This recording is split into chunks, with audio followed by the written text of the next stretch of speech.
Сіз қарапайым аскөктің осынша пайдасын білесіз бе? Егер білмейтін болсаңыз, видеоны соңына дейін көріңіз. Аскөктің пайдалы құрамы дизентерия, диарея, жұқпалы аурулар кезінде ұйқы бұзылғанда жақсы көмектеседі. Ол қан қысымын төмендетіп, жүйке жүйесін тыныштандыруға қабілетті. Бүгін сіздерге үй жағдайында аскөктен дәрі жасауға арналған рецепттерді ұсынамыз. Бұларды кез келген адам көп шығынданбай-ақ жасауға болады. Егер көзіңіздің өткірлігі төмендеп, көз тез шаршайтын болса, сізге аскөктің тұқымы көмектеседі. Ол үшін аскөктің тұқымын компресс жасау қажет.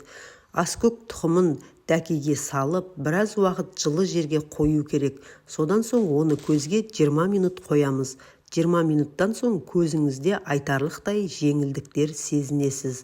Бұл әдіс сондай-ақ көз айналасындағы әжімдерді тегістейді, ісіну және қабақтың қызаруын азайтады. Аскөкті кептіріп, оны жандырып, күлін жинап алып жазылмай жүрген жараға сепсе, ол тез жазылады.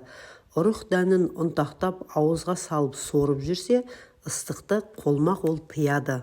Қарапайым тұнба: бір ас қасық кептірілген аскөкті жарты литр суға салып 1 сағат тұндырамыз. Дәрі дайын. Бұл тұнбаны жарты стаканнан күніне 3 рет ішу қажет. Бұл тұнба асқазан, ішек ауруларына пайдалы. Диарея, іштің қатуы сынды ауруларды да емдейді. Сонымен қатар аскөктің тұнбасы ішті жүргізіп, асқазанды, ішекті тазалайтын қасиетке ие. Жас аналарға аскөкті көп тұтыну өте пайдалы және психологиялық аурулар кезінде де таптырмайтын құрал. Видеоны соңына дейін көргеніңізге рахмет. Видео пайдалы болса, тіркеліп, лайк басуды ұмытпаңыз. Деніңіз сау болсын.